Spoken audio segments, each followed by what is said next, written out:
হ'ব কৈ যাবি পালে এনেকৈ দিলে মানে একদম ওচৰত থকা নিচিনা লাগে মানে কি ফটো মাৰিবলে hello' everyone welcome to my YouTube channel M Babita Bora আৰু আজিৰ দৃশ্য দেখাবলৈ পাই মই বহুতে সুখী কাৰণ এইখন মোৰ গাঁও এইখনতে মই ডাঙৰ দীঘল হৈছোঁ ইয়াতে খেলি এইখিনিতে মোৰখন অলপ আগতে আছে আৰু এইটো চাইড দেখাম আৰু এইফালে দেখাম এইবোৰে আৰু আপোনালোকে গোটেই ভিডিঅ'টো সম্পূৰ্ণকৈ চাব আৰু আহক এতিয়া ভিডিঅ'টো আৰম্ভ কৰোঁ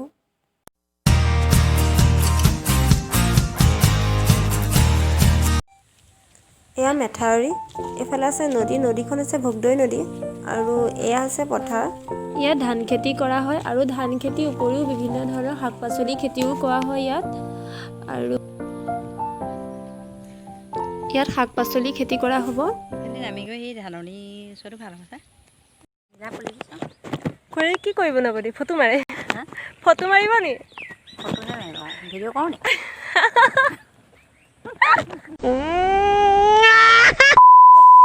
পাত কেনে লাগে কেলে পালে এনেকৈ দিলে মানে একদম ওচৰত থকা নিচিনা লাগে মানে কি ফটো মাৰিবলৈ সেয়া বাইদেউ ফটো মাৰে দেই পাত লৈ থাকোঁ এতিয়া আমি মেথাউৰি তল যাম পৰিম পাই ভালকৈ কৰিম পৰিলে ফুৰা পৰিব আহিব দেই মইতো আহি পাই গ'লো আপুনি আহক ভালকৈ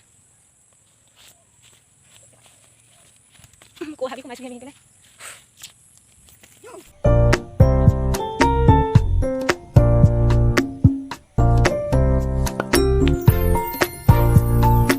এয়া এখন গাঁৱৰ অতি সুন্দৰ দৃশ্য ধাননি পথাৰ যিহেতু এতিয়া কাতি মাহ অলপ দিনৰ পিছত আঘোণ মাহ সোমাব ধান কাটিব সময় হ'ব আৰু ইমান ধুনীয়া ধুনীয়া ধাননি পথাৰ দেখি মোৰ মনলৈ এটা গান মনত পৰি গ'ল পকা ধানৰ মাজে মাজে মাজে গৰু গৰু আদি গৰু গৰু আদি পকা ধানৰ মাজে মাজে গৰু গৰু আদি গৰু গৰু আদি আলিত পৰি গীত জুড়ে যাক বলি মাহি গৰু গৰু গৰু আদি গৰু গৰু আদি পকা ধানৰ মাজে মাজে পথাৰৰ মেথাউৰি চাইডত এনেকৈ গৰু ছাগলী ম'হ এনেকৈ এৰাল দিয়া হয় এতিয়া ককাহঁতে আনিব সময় হৈছে যিহেতু এতিয়া 3:30 বাজিছে আমাৰ গাঁৱত এতিয়া মানে নতুনকৈ খুলিছে তো ডাঙৰ ফিচাৰী এটা আছে আৰু তাৰ চাইডত এখন ফাৰ্ম আছে ফাৰ্মখনত হাঁহ কুকুৰা টাৰ্কি এনেকৈ বহুতো ধৰণৰ পোহা হয় আপোনালোকে চাওক যিহেতু ফাৰ্মখন আজি মই প্ৰথমবাৰ দেখি ময়ো চাই যাওঁ গাঁওখনৰ নাম হৈছে যোৰহাট ঢেকৰঘোহা কমাৰ গাঁও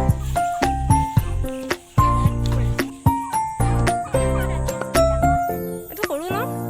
সৰু ইয়াতকৈ ডাঙৰ আছে ভিতৰ সোমাই চাবলৈ মোৰ অলপ ইচ্ছা আছিলে কিন্তু ইয়াত ডাঙৰ মানুহ কোনো নাছিলে সেইবাবে মই ভিতৰলৈ সোমাই নগ'লোঁ আৰু আপোনালোকে টাৰ্কিৰ কথাটো জানেই কেনেকৈ খেদি আহে আৰু ইয়াত বা কি আছে মোৰ ভয় লাগিল অলপ এতিয়া আমি উলটিছোঁ আৰু ঘৰ যাওঁ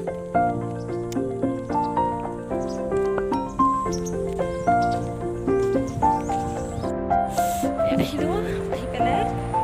ভিডিঅ'টো ইমানতে সামৰিছোঁ চাই কেনে পালে কমেণ্ট বক্সত জনাব আৰু মোৰ চেনেলটো ছাবস্ক্ৰাইব কৰিব আৰু বেল আইকনটো প্ৰেছ কৰি দিব যাতে ন'টিফিকেশ্যনসমূহ পাই থাকে লাইক কৰিব শ্বেয়াৰ কৰিব ধন্যবাদ